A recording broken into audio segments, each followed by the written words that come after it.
नमस्कार, मैं डॉक्टर रेखा RC online academy में आपका स्वागत है। आज मैं आपको विसर्ग संधि के बारे में बताऊंगी। इससे पहले की वीडियो में मैंने आपको स्वर संधि, व्यंजन संधि और स्वर संधि के भेद के बारे में बताया। उससे संबंधित विस्तार से मैंने वीडियो बनाए हैं। आज मैं आपको विसर्ग संधि के बारे में डिटेल से बताऊंगी कि विसर्ग संधि है क्या। तो सबसे पहले हम उसकी परिभाषा के अनुसार चलेंगे। विसर्ग के पश्चात यदि स्वर या व्यंजन आए तो उससे जो विकार उत्पन्न होगा उसे हम विसर्ग संधि कहते हैं।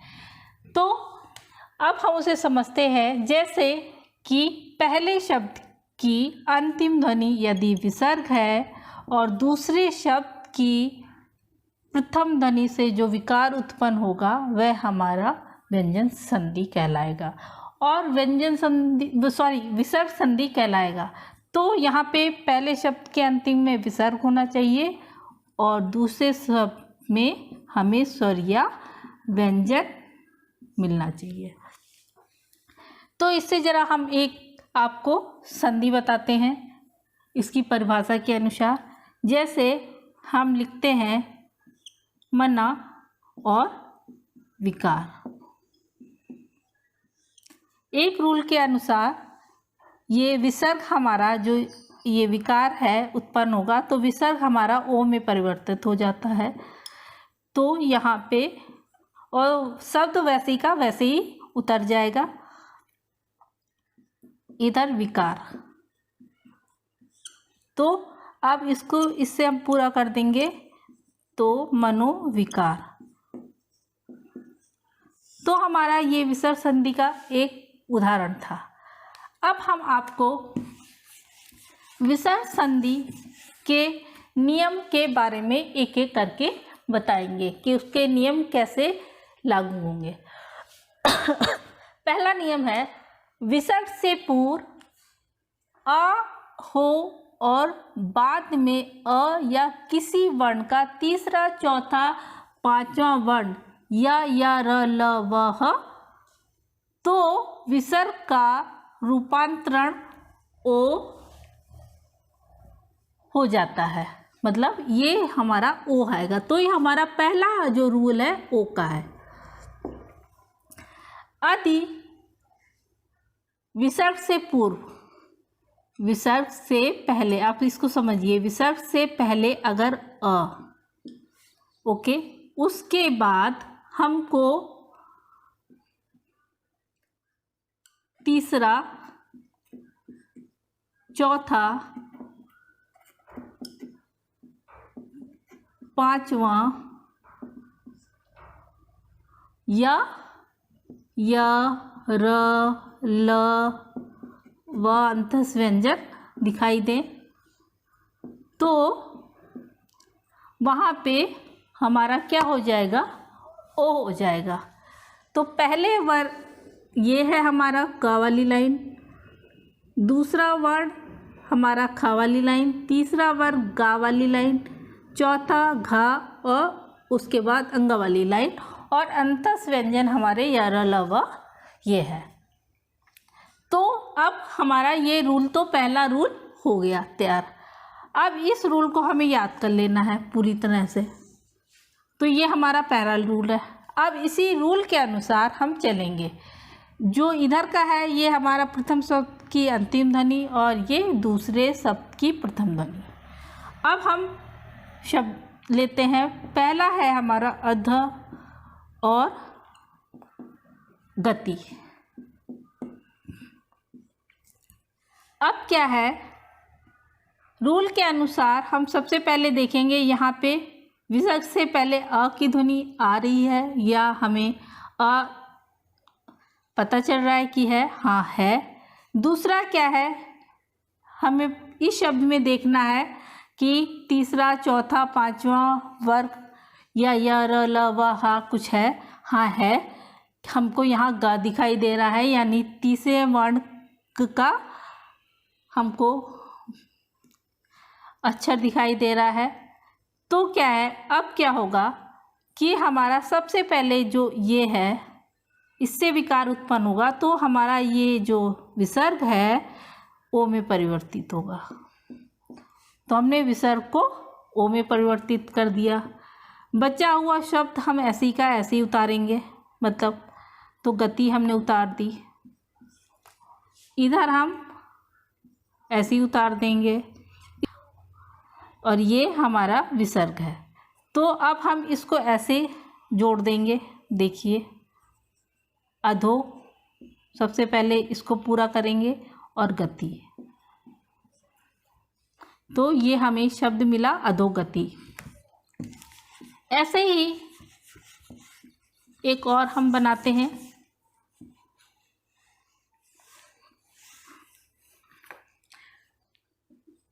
मना और रथ। इसमें देखिए विसर्ग से पहले आ है, हाँ है,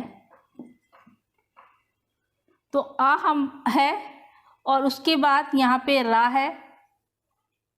रा अंतस व्यंजन में आता है, वो भी है रूल के अनुसार।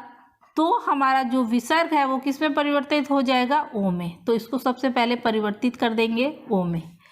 अब बचा हुआ शब्द उतार लेंगे रथ, और इधर भी बचा हुआ शब्द उतार लेंगे। उसके बाद इस सबसे पहले हम आगे वाले शब्द को पूरा करेंगे, हो जाएगा मनो, और पीछे वाला भी उतार लेंगे रथ, तो शब्द मिल गया मनोरथ। तो हमने ये पहला नियम तो जान लिया। अब दूसरा नियम क्या है? दूसरा नियम ये है कि विसर्ग से पहले अ या आ से भिन्न कोई स्वर आए, मतलब भिन्न स्वर अ या आ से भिन्न स्वर आए। उसके बाद में कोई स्वर किसी वर्ग का तीसरा, चौथा, पांचवा अक्षर या य, र, ल, व अंतस व्यंजन और हा में कोई भी वर्ण आए तो विसर्ग का रा हो जाता है।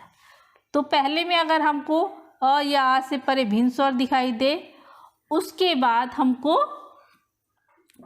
कोई भी स्वर और क्या है, पांचवा, तीसरा, चौथा, पांचवा या य, र, ल, व और ह, कुछ भी हमको दिखे तो हमारा जो परिवर्तन विसर्ग का होगा, और यहाँ पे विसर्ग,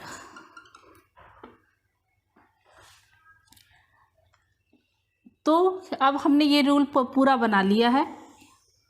इसको समझिए कि आ या आ से पहले भिन्न स्वर आए, विसर्ग से पहले, विसर्ग से पहले, विसर्ग से पहले अ या आ से भिन्न स्वर आए।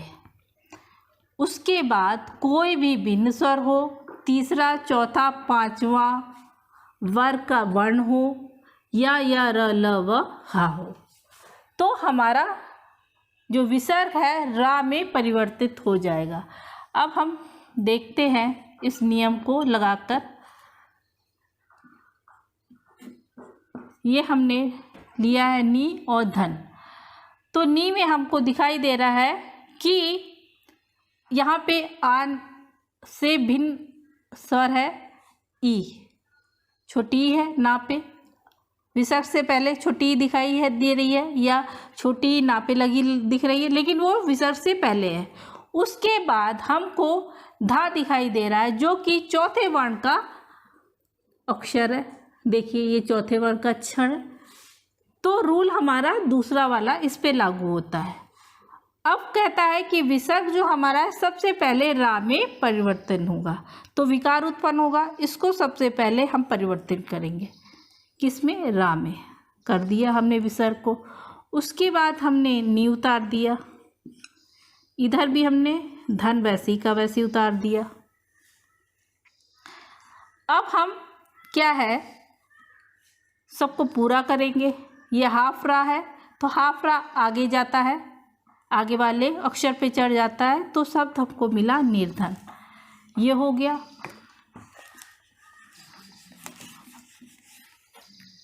ऐसे ही एक है नी और आशा। अब देखिए इसमें भी हमें अ या आ से भिन्न स्वर विसर्ग से पहले दिखाई दे रहा है, वह है छोटी ई। तो यहाँ पे रूल थोड़ा सा हमें पता चला कि ये हमारा दूसरा वाला लग रहा है। उसके बाद हमको क्या है, कोई भी स्वर में हमको आ दिखाई दे रहा है, स्वर है, तो ये रूल हमारा ये लागू हो जाता है इस पे। तो विसर्ग का हमारा सबसे पहले हो जाएगा र।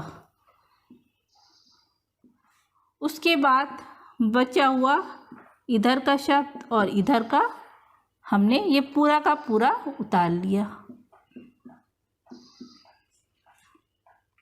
वो जो शब्द होता है वो पूरा का पूरा ऐसे ही का वैसे ही नीचे उतरता है।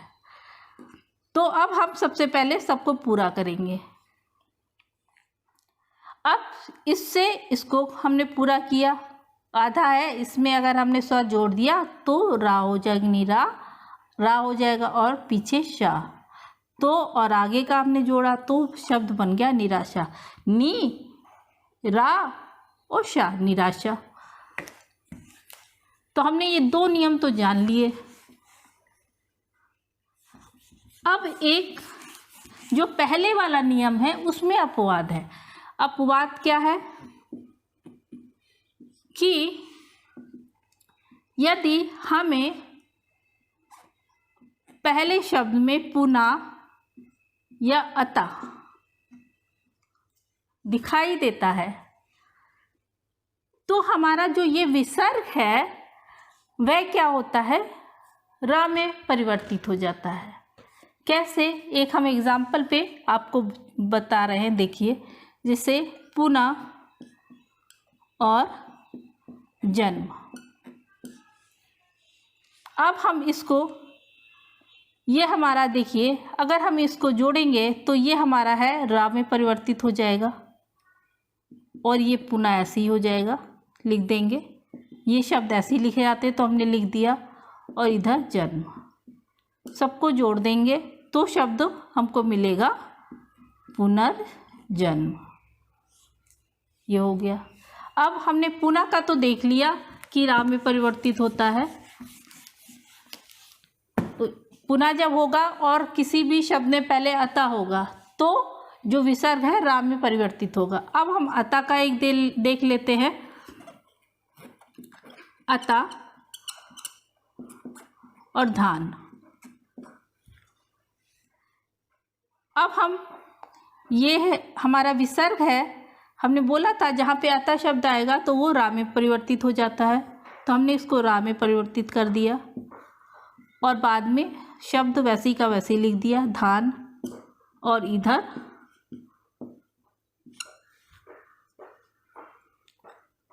अब क्या है, सबको जोड़ देंगे तो हमारा शब्द मिला अंतर्धान। तो ये अपवाद तो हमने आपका क्लियर कर दिया। अब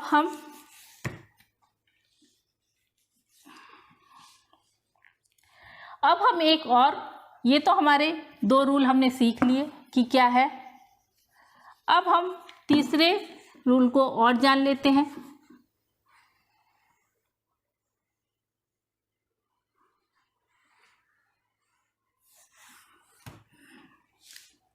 तीसरा रूल क्या है, विसर्ग से पहले कोई स्वर हो और बाद में च, छ, श,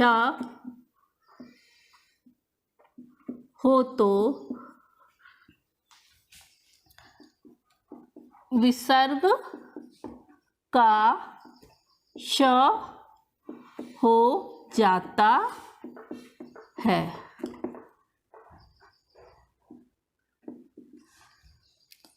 तो ये रूल है कि विसर्ग से पहले कोई स्वर हो और बाद में च छ शा हो तो विसर्ग का शा हो जाएगा। विसर्ग से पहले यानी इससे पहले, विसर्ग से पहले कोई स्वर हो, कोई स्वर, इससे पहले कोई भी स्वर हो और बाद में हमें चा मिले, छ मिले या शा मिले तो क्या होगा, इनका हमको विसर्ग का शा हो जाएगा। अब इसको हम एक उदाहरण द्वारा जान लेते हैं। ये हमारा तीसरा नियम हो गया कि विसर्ग हमारा किसमें परिवर्तित होगा, शा में। तो अब ये नियम तो हो गया। अब हम इसके उदाहरण जान लेते हैं, जैसे नि और चल।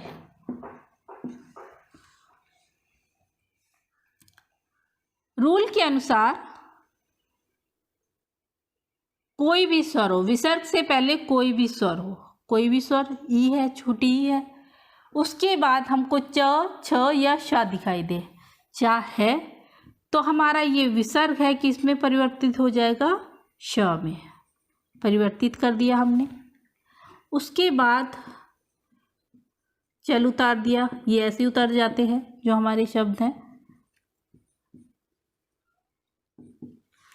सबको जोड़ देंगे, नी ये आधा शा है और चल, निश्चल, हमको शब्द मिल गया।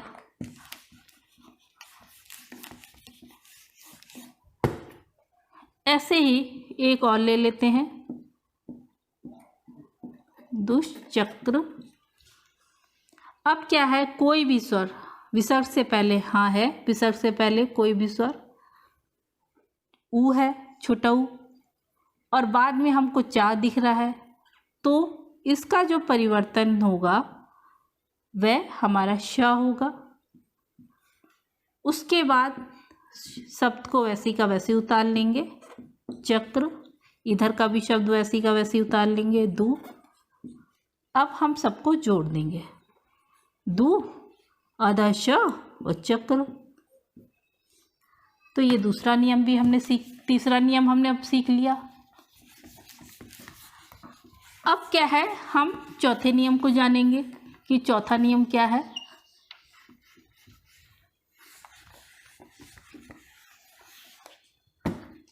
चौथा नियम ये है, यदि विसर्ग के बाद, यदि विसर्ग के बाद त या सा हो तो स हो जाता है, हो जाता है। विसर्ग के बाद त या श, विसर्ग ये है, उसके बाद अगर हमको त या सा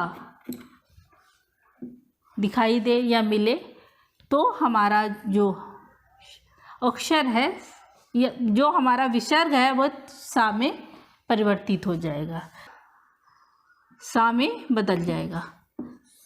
तो ये हमारा रूल होगा चौथा। अब हम इसको उदाहरण से जानेंगे,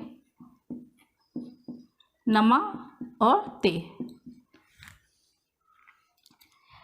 विसर्ग के बाद हमें यहाँ ता दिखाई दे रहा है तो जो हमारा विसर्ग है वह सा में परिवर्तित हो जाएगा।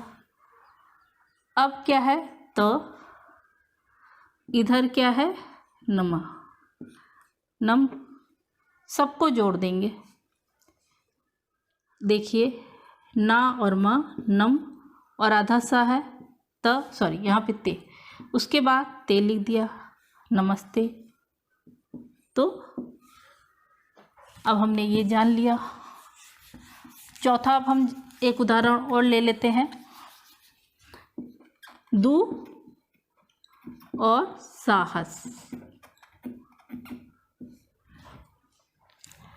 अब देखिए यहाँ पे हमें विसर्ग के बाद सा दिख रहा है, बिल्कुल दिख रहा है, ये देखिए। तो सबसे पहले हम विसर्ग को सा में परिवर्तित करेंगे, उसके बाद ये साहस वैसी के वैसे उतार देंगे और दू भी वैसी उतार देंगे, सबको जोड़ देंगे, दू आधा स साहस, दुस्साहस। तो अभी हमने 4 नियम तो जान लिए हैं।